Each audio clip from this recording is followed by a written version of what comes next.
All right, so thank you for tuning in to Chomp It a Bit. I'm Kyle Edwards. Hope everything's going well with you. So this episode, we're going to take a look back at the NFL's Week 2 slate, go over my picks, then with each game give you a key factor that I noticed.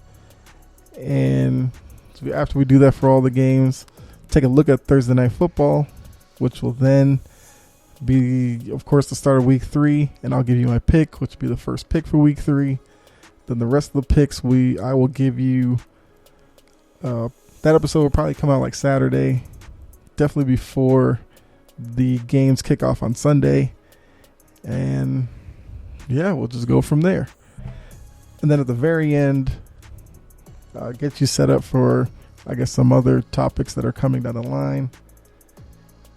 And yeah, so I guess might as well go through this. Let's go ahead and get started. But for those of you who are new, this is my pick segment, and with that, if I get a pick correct, you'll hear this sound, and then if I get one wrong, you'll hear this. So just quickly, last week went 8-8 and 4-1 when picking underdogs. I'm keeping track of the underdog picks because I kind of surprised myself going 4-1, so I want to see what that looks like by season's end. It's just strictly for my keeping, just to see. But the goal is still the same. I want to be want to be at least 60% by the end of the year. So, like I said, 8-8 last week. Right there, 50%. Let's go ahead, take a look at these week 2 picks, see how well I did, and see if I could improve upon last week's 8-8. So, go ahead, take a look at the Thursday night game, which was Washington and the Giants. And I went into that one picking Washington minus 3.5. So once again, if you are new or you're still a little bit unsure about how the spread works, so Washington 3.5 point favorite, meaning they had to win the game and then win it by at least 3.5 points. Anything less than that, then they didn't cover, and the Giants would have covered. So I picked Washington to cover the 3.5. Washington did win the game, but they only won 30-29. So the Giants ended up covering. So that's a loss. Key factor here was the Giants actually should have won this game. They played better than Washington to me, and all because of one little mental breakdown by the defense on a field goal, which Washington actually missed on their first attempt, but a Giants player was offside. They got a second attempt 5 yards closer, and Dustin Hopkins was able to kick it through the uprights to give Washington the win. I think as the clock expired. So in games like that where it's close late, mental errors can cost teams, and it did here. So Washington got their first win, went to 1-1. Giants 0-2, looking for answers, and definitely a big win for Washington as a team that is looking to compete in the NFC East. So good for them. And let's go ahead to the next game, which was the Cincinnati Bengals versus the Chicago Bears. I took the Bengals as the underdog here, plus 2.5. So I guess to explain quickly, for an underdog, with the Bengals at plus 2.5, you're basically looking for the Bengals to either win the game outright, or if they do lose, they have to lose by less than 2.5 in order for them to cover. So, like I said, took the Bengals. The Bengals did end up losing. They lost 20-17, so that's a 3-point win for the Bears, which means the Bengals did not cover. So it's another loss, even though It's that half point that got me. But the takeaway here was Andy Dalton got hurt. I said this last week after the first game. I feel like the Bears need to go with Justin Fields. Well, now that Andy Dalton got hurt, and seems like Dalton will be out for at least a couple of weeks. That means Fields gets his shot, which of course means if Fields plays well, there's going to be a decision to be made once Dalton comes back. If Dalton's automatically going to be the starter, which I think Coach Nagy said Dalton's the starter when healthy, but Fields, this is his opportunity to take a stranglehold on the position. So I'm interested to see how that goes. And just a quick one for the Bengals, because Bengals are a team that didn't impress me the first week. They kind of got off to a slow start in this game. They were shut out in the first half, got all 17 points in the second half. So for the Bengals team, they are a young team, but they're going to need to find some consistency if they want to, surprise some teams and win some games this year. All right, let's go ahead to the next one. We have the Houston Texans and the Cleveland Browns. This one I went with the underdog as well. So I took the Texans plus 13.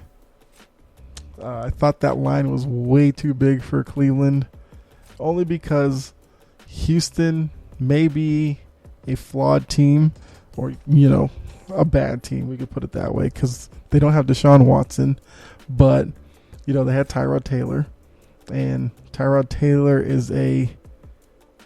he's the type of quarterback who can win you some close games, and in games where it seems like you might be outmatched, he can keep it pretty close because of his decision making and that kind of stuff.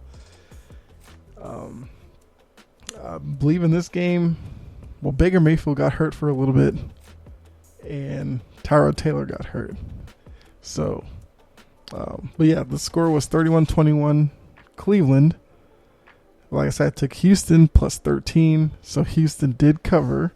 That's the first win of the week, which, all right, we're on the track now, so 1-2 so far. Biggest takeaway was Cleveland did what they had to do, took care of business, got the win, first win of the year, and now they can look to build some momentum and, take their place in the top of the AFC. They're expected to be a top 2 or 3 team in the AFC. So games like this are ones you have to win, and they did. So that's my takeaway from that. Quick one on the Texans. There might not be as much of a pushover as some people think. That's all I'll say for them. Take a look at the next game. We've got the Los Angeles Rams, Indianapolis Colts. I took the Rams minus 3.5 point favorite. The Rams ended up winning 27-24, but unfortunately, that's only a 3-point win, not at least 3.5. So that's a loss there. My takeaway from this game is that Stafford and the Rams offense definitely looks high-powered. And because of that, I think they're going to be... You could safely say after the first 2 weeks that Stafford is a better fit for this offense and for what McVay wants to do, better than Goff was his first few years in that system. And Goff and Stafford are too different. Stafford has a bigger arm than Goff, so the offense looks a lot more different. Looks, more like an offense that stretches the field, has the ability to score quicker. Goff is more of your methodical type quarterback. So with that, the Rams will be a dangerous team. I feel like they'll be there in the end. Just have to see if Stafford can keep this up. And then the Colts, they're 0-2. They were looked at as a team that, could be a pretty good one this year. Not the start that they wanted. And I believe they came out of the game with Wentz dealing with injuries to both ankles. So that's something to watch going into this upcoming weekend and the weeks coming after.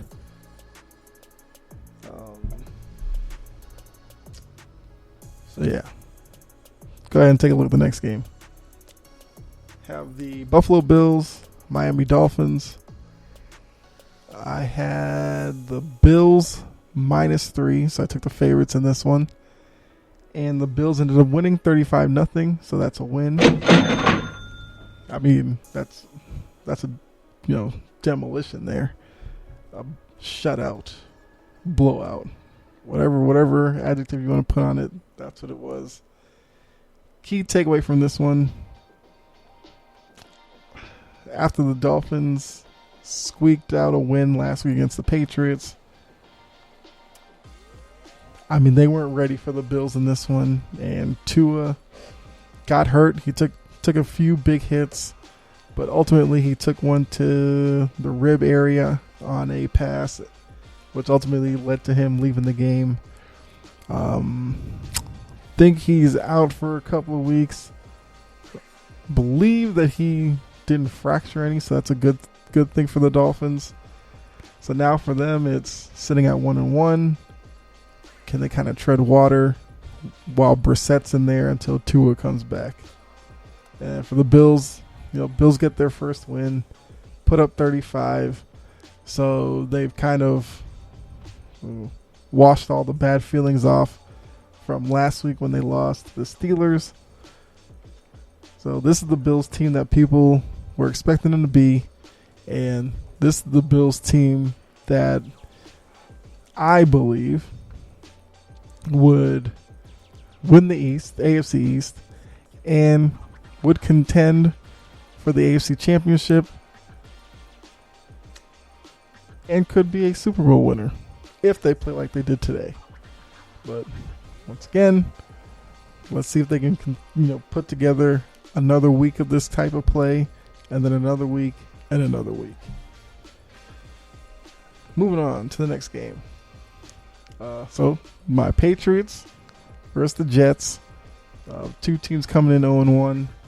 I took the Patriots -6, and the Patriots got the win 25-6. So that's a win there. Key takeaway: it was a battle of rookie quarterbacks. Zach Wilson, the number 2 pick, Mac Jones, number 15, and Mac Jones' team was able to come out on top. Zach Wilson had a rough day. 4 interceptions. A couple of them were pretty bad. At least one was a catchable ball that just went through the receiver's hands. And yeah, he really struggled, but this is what we know happens when rookie quarterbacks go up against Bill Belichick-led defenses. So it's not that unexpected, but I will say some of the interceptions were a little ridiculous. And I do think probably the key factor here is the Jets kind of need to rein in Zach Wilson a little bit, because a few of those interceptions were just him kind of freelancing and looking to just push the ball downfield just to push it downfield, where guys weren't necessarily open, but for some reason that's where his mind went to do that, when he could probably take a page out of Mac Jones's book and not be afraid to hit a check down, gain the yards you can, play for another down, but keep possession of the ball. Nothing kills the game for a team more than unnecessary turnovers. So the Jets are going to have to get Zach Wilson into that kind of mentality. If it's not there deep, go short. Live to play another day. Next game was 49ers and the Eagles. I took the 49ers -3 in this one. 49ers won 17-11, so that's another win. Takeaway here: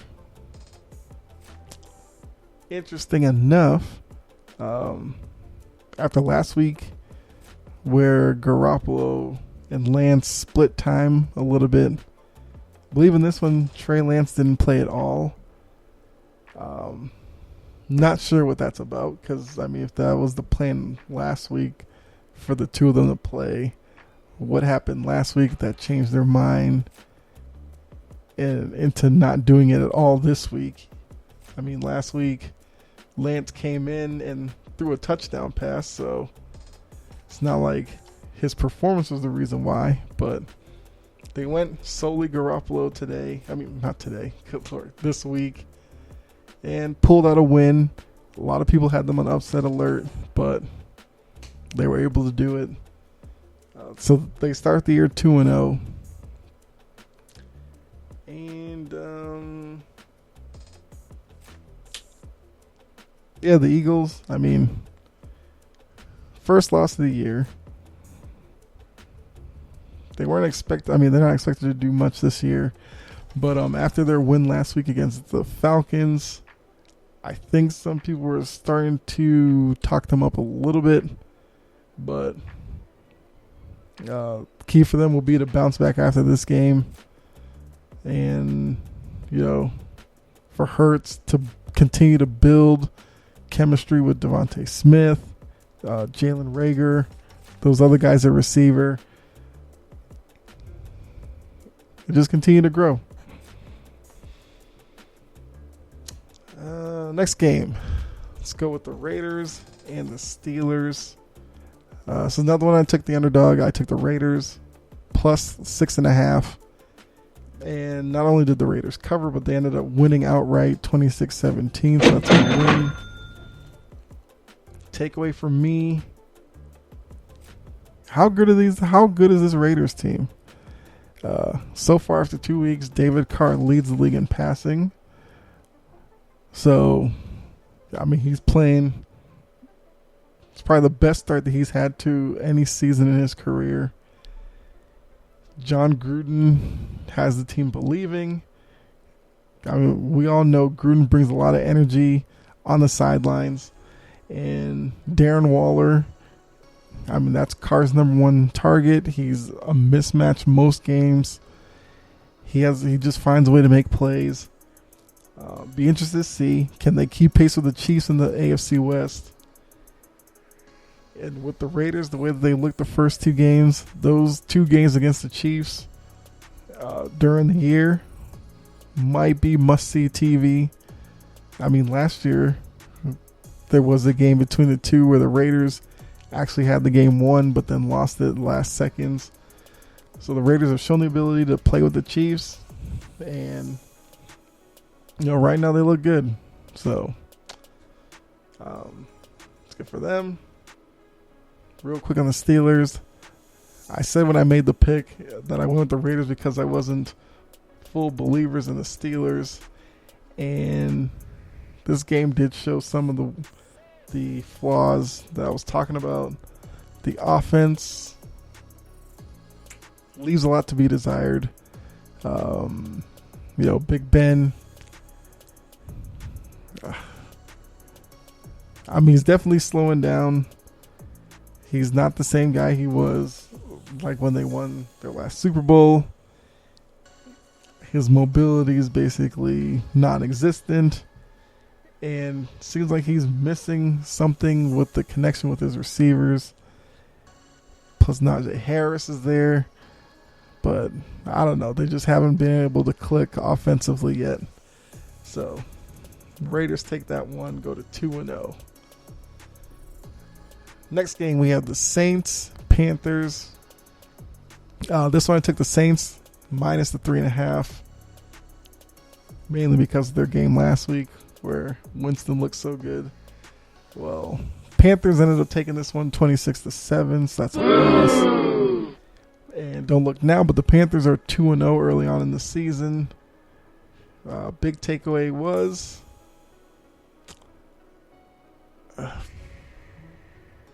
Winston went back to his turnover ways in this game, which is why they only had 7 points. But Darnold threw 2 touchdown passes. He's continuing to make it seem like getting out of New York was the best thing for his career. He is now with an organization and a team that appears to be able to put pieces around him to help help him look good, showing off his skills, playing to the way that best fits his abilities. And the result is a 2-0 start with a good win over a Saints team that looked so good last week, but just wasn't able to get anything going against the Carolina Panthers. So, have to see. Maybe Carolina's the second best team in that division. I don't know. I still say it's the Saints, only because I think between last week's performance from Winston and this past week, his normal play will probably fall somewhere in the middle, and I think that'd be good enough to finish second in that division. Next game, Broncos Jaguars. Okay, so I went with the Broncos minus the 6 in this game. Broncos ended up winning 23-13, so that's a 10-point win. That's a win for me. Key takeaway is, Teddy 2 gloves. Just Teddy Bridgewater, but he does wear gloves on both hands. And I heard Teddy 2 gloves somewhere, I can't remember where, but loved the nickname, so I went with it. So Broncos are now 2-0, and Bridgewater has been the stabilizing force behind this team, because a lot of the same pieces that were there last year when Drew Lock started most of the games, and Denver struggled all year. So far, we've seen a team that plays within themselves, doesn't turn the ball over, makes the plays that are there, and then defensively does well enough. I mean, no, I can't say it that way. That makes it seem like they are like average. I would say that the defense has raised their game a little bit from last year. And maybe it's because of Bridgewater and the offense showing some competency, so the defense feels like, they can go out there and play a little freer. I think last year with Locke at quarterback, plus whoever else ended up playing because Locke got hurt, didn't play every game last year. Seemed like the defense kind of had to pitch a shutout for the Broncos to really have a chance. More margin of error here with Bridgewater. Believe Bradley Chubb got hurt for the Broncos, so let's see what that does for the defense. What does that do for Von Miller? Without Chubb on the other side of the defense, that probably puts more attention on Miller, which maybe now makes it harder for him. So somebody else in that defense has got to step up while Chubb is out until he comes back. But Broncos are 2-0. Quickly, Jaguars are 0-2. Trevor Lawrence struggled again in this game. So far through these first 2 games, he has struggled a little bit with interceptions. But we'll see if he and Urban Meyer can get on the same, not the same page, but get on a better performing level. See if it leads to a win sometime soon. Next game, Vikings and the Cardinals. I took the Cardinals minus the 3.5. The Cardinals did win. They won 34-33, but did not cover, as that's just a 1-point win. Takeaway from this game, Kyler Murray, man. He's a gifted quarterback. And his best ability is his ability to scramble around, whether he scrambles to his left or his right, make the throw the deep ball, whether he's going against his body, across the field, whatever, his arm's strong enough. I mean, he made some plays in this game that just made me shake my head. His ability to escape pressure is crazy for a guy his height. I mean, that probably is why he's able to do it a little better than I thought he would in the NFL. But yeah, his ability to scramble around, not necessarily to run every time, but he does keep his head up and look downfield before taking off. And in this game, he made plays off those broken plays downfield. The game was probably closer than it should have been because Murray did have a couple of turnovers. But, I mean, this offense is exciting to watch with Hopkins and Green. Now I'm thinking about it, was Fitzgerald even out there a lot? But, I mean, he's there. So, but yeah, 2-0 Cardinals. Maybe the toughest division in the NFC West. Keeping pace with all the good teams there. So, good win for them. Almost let it slip away late because the Vikings missed a last-second field goal, which would have given them the win. So, that's how the Cardinals got it. But, hey, a win's a win. You get out of there 2-0. Moving on to the next game. Falcons, Buccaneers. I took the Bucs minus 12.5, which I know, big spread. Some people probably shied away from it, but I went with it because I thought the mismatch was there. And double-digit at least win for the Bucs wasn't that far-fetched to me. They ended up winning 48 to 25. So that's a win as they won by 23. Key takeaway: the Bucs did not play flawlessly, of course, because there was a point in the third quarter when the Falcons actually had a shot at taking the lead in the game, and I don't know if I've ever seen what happened in this game, but Matt Ryan on consecutive possessions threw pick sixes to the same guy in the Bucs, Mike Edwards. Returned 2 pick sixes on consecutive drives. I've never seen it before. I'm sure it's happened before, but I know I've never seen it. And those 2 plays right there broke the game wide open, killed all the momentum for the Falcons, and the Bucs moved to 2-0. Getting ready for big tilt with the Rams this week. But yeah, even when the Bucs aren't at their best, they were still able to win 48 to 25. Next game, Cowboys and Chargers. So I took the Chargers minus 3.5. This pick did make me, probably gave me the most trouble in trying to decide. But ultimately I won the Chargers as the favorite here on the road. But the Cowboys ended up pulling it out 20-17. That's a loss. Takeaway here: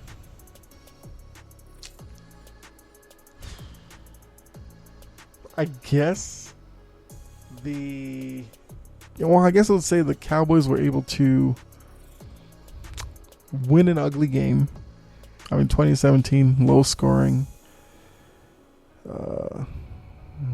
Able to, they were able to win it late, which I think is a good thing. Was key for them. Prescott looked good again. I think he still needs a little more from Ezekiel Elliott. I mean, Elliott was better this game than last game, but definitely could get a little bit more out of him. But I mean, if he keeps playing at least like how he did this past weekend, they should be fine. That'll create enough balance, which will make Prescott even more effective. So, Cowboys are 1-1. Pick to win the division. A game like this can definitely push them ahead next couple of weeks to ride that momentum and maybe create some distance in the NFC East. We'll see, but definitely a possibility there.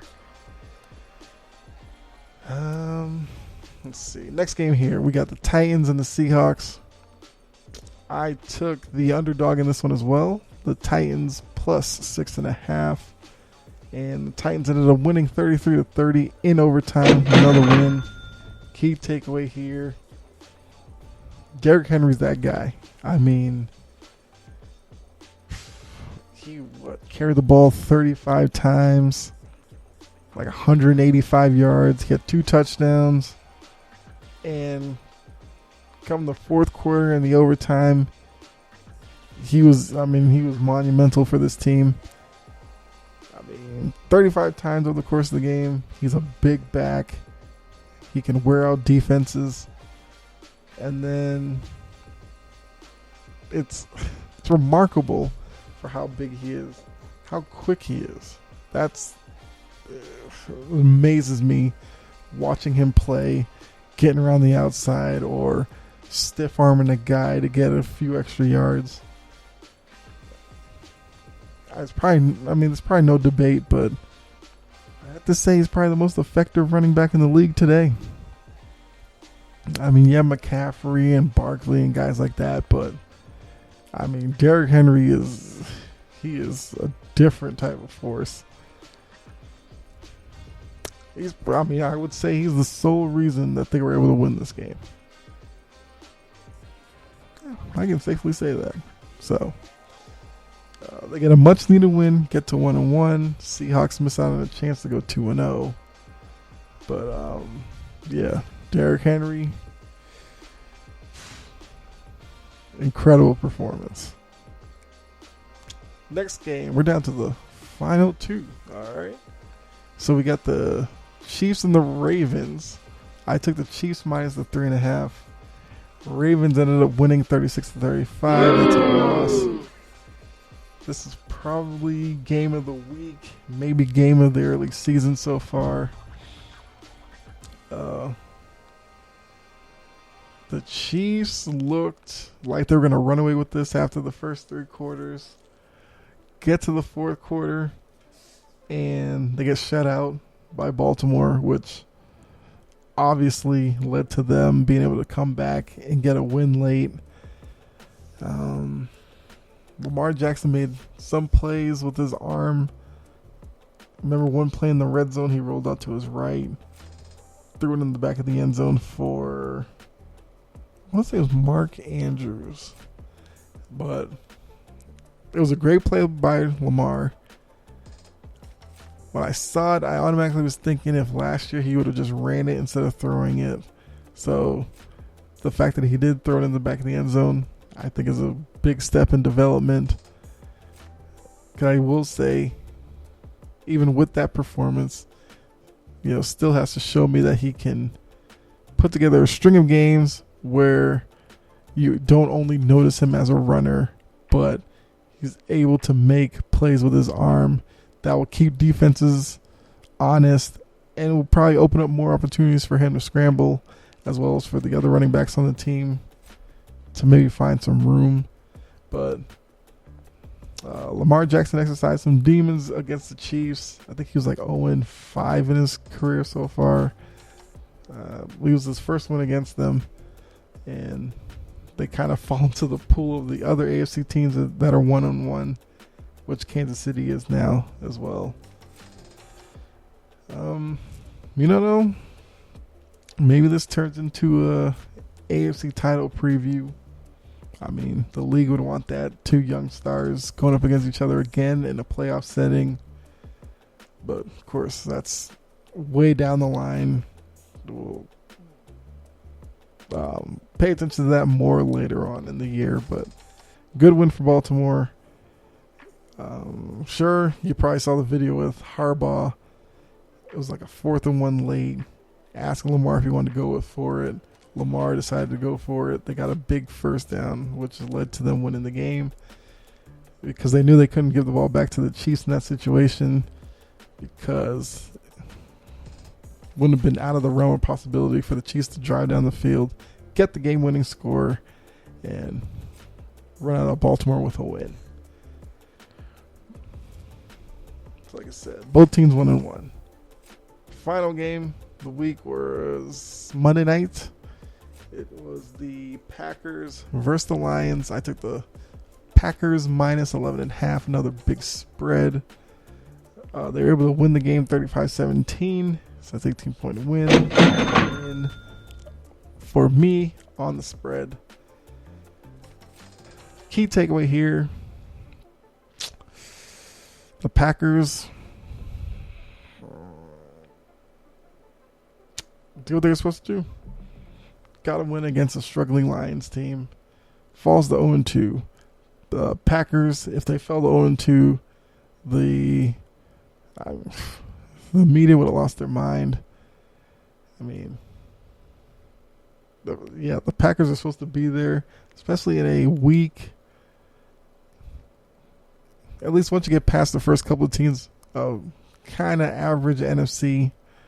And for them to fall 0-2 in that situation would have put them behind the 8 ball. Now going 1-1, of course, is better than 0-2.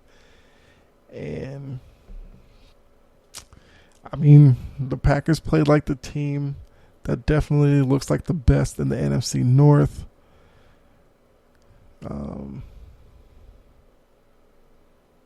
Yeah, I mean, Lions, like I said, 0-2. Not expecting much out of them, so status quo. But there you are. Those are my picks from week 2. Quickly looking at it here, I went 9-7. So that's an improvement over last week. Throw up a win for that one. So that means on the year I am 17-15, which was like 53%. And even more remarkable, I'm actually 7-2 when picking underdogs. So clearly, if I pick an underdog, those are the picks you should run with. But yeah, so that is my pick segment. And yeah, on our way to 60%. So now, quickly here, as we are coming down to the end of the episode, let's go ahead and take a look at week 3. Well, not all week 3, just Thursday Night Football, which we have the Panthers versus the Texans, so short week. Panthers are, the line, what's the line? -8. So Carolina comes to this game as a favorite.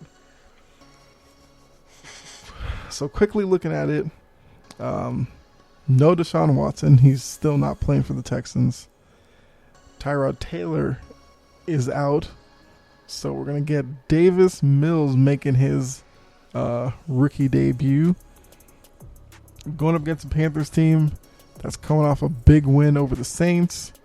Sam Darnold in that offense looks pretty good. Darnold looks better than he ever did as a Jet.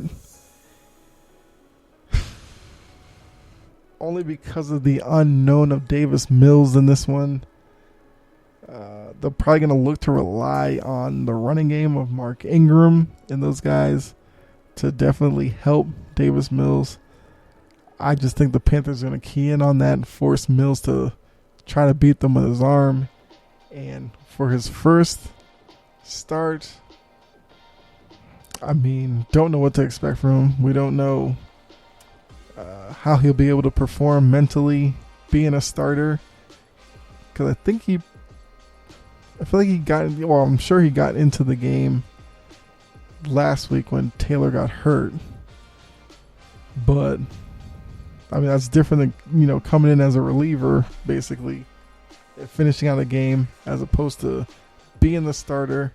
So he spent the week running the first team reps with, all the film and all that came with it. So I'm sure he'll be prepared, but it'll be, how well can Davis Mills execute once the live crowd gets going and everything. So with that, I think I'm going to take the Panthers -8 on this one. I mean, for a Panthers team, -8, I mean, that seems like a big line, but I know what I'm getting with Carolina. I didn't even talk about Christian McCaffrey. So, yeah, getting the Panthers here. I mean, I would take the Panthers offense with Darnold and McCaffrey, Robbie Anderson over Texans offense. And then with that, I will take the Panthers defense over the Texans defense. So yeah. Panthers -8 is my pick. And like I said, that's the first pick for week 3. You will get the rest of the picks later on this week before the games kick off Sunday. Whew. Now, a lot of games we went through right there, but I think it's a good spot to end this episode. And just want to say thank you for tuning in. Hope you enjoyed it. Wherever you are listening to this, whether it's YouTube or wherever you listen to podcasts, definitely go ahead and hit like or subscribe, leave a comment, whatever you feel like doing, go ahead. Follow the show on Twitter at Chompin' Podcast. We can interact there. I tweet pretty often during games, especially during Patriot games. Falcon games, I am in Atlanta, so I watch Falcons games. I'll tweet during those, and then whatever other game I'm watching, I'll definitely tweet as well. So go on there, interact with the show, interact with me. Let me know topics you want to hear, whatever. Ask questions, whatever you want to do. And yeah. So with that, hope you have a good one. Be safe. God bless. And I'll catch you the next episode. And I guess right before I go, know the baseball season's coming out to an end, so I'll talk about that. Upcoming episode, talk about the playoff push, look at the MVP race in baseball. Talk about Ben Simmons, because we did have a little development in that story. So I'll give you my 2 cents on that. I do have an opinion on all of that. And what else we got? I don't know if you're paying attention, but WNBA playoffs are getting underway this weekend. Might do something there. You know, take a look at favorites to win it all and everything, what to watch for. We'll go ahead and do all that. And yeah, of course, if anything else major breaks, we'll talk about it. So definitely make sure that you come back. And if you are, like I said, wherever you'll listen to this, subscribe and all that so you'll know when I drop an episode. If you are watching this on YouTube, where I do put the audio form on YouTube, subscribe to the channel there, hit the notification bell. That way you get notified when I upload an episode. And yeah. Once again, be safe. God bless. Catch you next episode. I'm out. All right.